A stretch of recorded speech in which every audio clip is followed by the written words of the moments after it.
ایک اور چیز آپ کو دوں گا، حدیث میں آتا ہے، اس حدیث مبارکہ کو ذرا غور سے سنیے گا، میں آپ کو ایک اور تحفہ دے رہا ہوں، بڑا قیمتی تحفہ ہے۔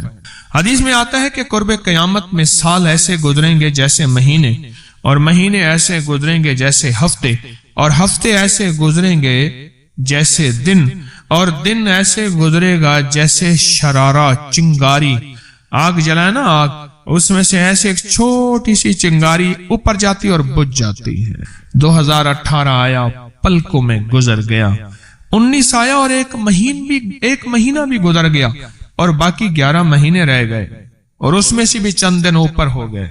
اگر آپ چاہتے ہیں وقت کی برکت، دنوں کی برکت، زندگی کی برکت اور لا علاج بیماریوں سے چھٹکارا، تو آج ایک ٹوٹکا بتاتا ہوں جو بندہ یہ چاہتا ہے کہ اس کے وقت میں برکت ہو۔ سنیں غور سے، عمر صحت مند چاہتے ہیں، لمبی عمر چاہتے ہیں، یا مختصر وقت میں برکت چاہتے ہیں؟ میں حیران ہوا، حضرت حکیم الامت رحمت اللہ علیہ کے ایک خلیفہ، ان کا مزاج تھا کہ جب خط ان کا مرید ان کو لکھتا تھا تو اسی خط کی بیک پہ مختصر سا جواب لکھ کے بھیج دیتے تھے۔ اب ذرا جواب سنیں، سوال کہ مرشد آپ کی دعاؤں سے، اللہ کی رحمت اور توجہ سے میں روزانہ 1.25 لاکھ دفعہ اس میں ذات کرتا ہوں اللہ، 1.25 لاکھ دفعہ نفی اسبات، 1.25 لاکھ دفعہ درود پاک، 1.25 لاکھ دفعہ استغفار، 10 پارے قرآن کے، 100 نفل، یہ معمولات۔ وہ پرائمری کے ٹیچر بھی تھے، مسجد میں 5 وقت کے امام بھی تھے، جمعہ بھی پڑھاتے تھے، مفتی تھے، لوگوں کو مسائل بھی بتاتے تھے، بال بچے بہت سارے تھے، ان کی روزی روزگار کے لیے محنت بھی کرتے تھے، اسکول میں وقت بھی دیتے تھے، اور یہ معمولات بھی کرتے تھے۔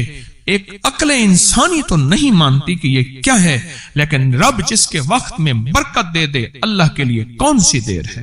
ہم تو اپنے وقت میں برکت ہی چھنوا بیٹھے، ہمارے وقتوں میں برکت ہی ختم، ہماری زندگی میں برکت ہی ختم، ہمارے لمحوں اور ساعتوں میں برکت ہی ختم ہو گئے، ہم تو برکت چھنوا بیٹھے۔ جو شخص یہ چاہتا ہے کہ اس کی زندگی میں برکت، اس کے وقت میں برکت، اس کی صحت میں برکت، ہر وقت مریض ہے بیچارہ، ایک بیماری سے نکلا دوسری سے نکلا تیسری، ایک روگ سے نکلا دوسرے روگ سے نکلا تیسری، ہر پل کا روگی ہی روگی ہے۔ گھر میڈیکل سٹور بنا ہوا ہے، کبھی حکیم کی دوائیں، کبھی ڈاکٹر کی دوائیں، کبھی ادھر کی دوائیں۔ صحت مند زندگی چاہتے ہیں، لا علاج بیماریوں سے نجات چاہتے ہیں، وقت اور صحت میں برکت چاہتے ہیں، زندگی اور لمحوں میں برکت چاہتے ہیں، تو اپنی نماز کی پہلی رکعت میں علم نشرہ، دوسری رکعت میں علم تری کیف پڑھیں اور زندگی کا لطف اٹھائیں۔ نماز کی پہلی رکعت میں سورت علم نشرہ اور نماز کی دوسری رکعت میں سورت علم تری کیف فیل، یہ پڑھیں اور اللہ کی قدرت اور رحمت دیکھیں اور اللہ کا فضل اور کرم دیکھیں۔ اپنی نماز کی رکعتوں میں اگر آپ امام کے پیچھے ہیں پھر نہیں، اگر انفرادی کوئی نماز ہے، وہ سنت ہے، وہ خدا نہ خواستہ فرض قضا ہو گئے ہیں، جماعت چوک گئی ہے نہ چاہتے ہوئے، آپ کے کوئی بھی نماز ہے، سنتیں ہیں، آپ پہلی رکعت میں علم نشرہ اور دوسری رکعت میں علم تری کیف فیل یہ پڑھیں، برکتوں کے اللہ دروازے کھولتا ہے اور رزق کی برکت ہوتی، انوکھی برکت ہوتی۔ مجھے ایک صاحب کہنے لگے میرا 1 کروڑ ایسے بن جاتا ہے، پتہ نہیں چلتا، کروڑ ایسے بن جاتا ہے، میں سچ کہہ رہا ہوں، ایسے بن جاتا ہے، مجھے پتہ نہیں چلتا میں کہاں سے بن گیا۔ اللہ نے وہ برکت کے خزانے مجھے دیے ہیں۔ اللہ سے ایک چیز مانگا کریں، اللہ آج جو تو نے مجھے برکت کا ذرہ دیا ہے، اللہ میری نسلوں تک رکھنا، چھین نہ لینا۔ ہاں اللہ مجھے اگر تو نے برکت کا ذرہ دیا ہے، اللہ یہ مجھے نسلوں تک دینا، اللہ مجھ سے چھین نہ لینا۔ تو برکتوں کے دروازے اللہ کھلوا دے، لا علاج بیماریوں سے نجات دے دے، وقت میں برکت، زندگی میں برکت، سانسوں میں برکت، صحت میں برکت، دولت میں برکت، پیسے میں برکت، نسلوں میں برکت۔ برکت کبھی ختم نہیں ہوتی، کثرت ختم ہو جاتی ہے۔ کتی کتنے بچے دیتی ہے؟ 7، 10، 11، اور بکری کتنے بچے دیتی ہے؟ 1، کوئی 2۔ اللہ نے آنکھوں سے دکھایا ہے کہ بکری میں برکت ہے، اس کی وجہ یہ ہے کہ بکری میں حلال ہے اور برکت ہے، اور کتے میں کثرت ہے اور حرام ہے۔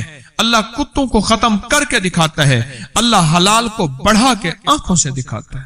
پہلی رکعت میں سورت علم نشرہ اور دوسری رکعت میں سورت فیل، کمال چیز ہے۔ رزق میں برکت اور صحت میں برکت۔ کتنے لوگ ہیں مجھے انہوں نے بتایا، انہوں نے جب سے پڑھنا شروع کیا لا علاج بیماریاں خود ہمیں چھوڑ گئی، چھوڑ جاتی ہیں، ڈر جاتی ہیں۔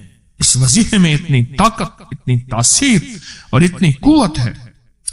پہلی رکعت میں علم نشرہ اور دوسری رکعت میں علم تر کیف فیل، کیا کمال ہے اس میں، کیا تاثیر۔ معمول بنائیں گے اور اس سے ایک انوکھی روحانی کیفیت شروع ہوتی ہے۔ اگر میں اس کے واقعات بتانا شروع کر دوں، میرے پاس بے بہا واقعات ہیں۔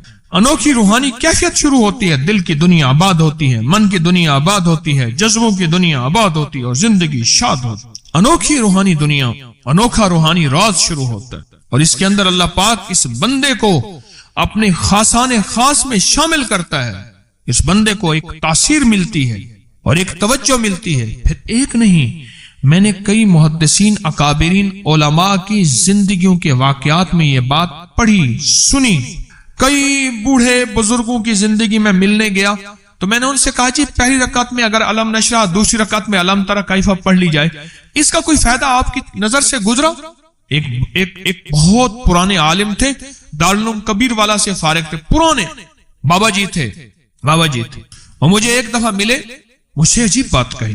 ہمارے ہاں یہاں کوٹ لکھپت ہے لاہور میں، اس کے آگے ایک گاؤں میں گیا، ہمارے ایک بابا جی ہیں عبد المجید صاحب، کینچی کے ساتھ ان کے گھر گیا، ان کے ساتھ ملے بابا جی، مجھے کہنے لگے جی وہ میرے مرشد آ رہے ہیں تو یہ ملنے آئے۔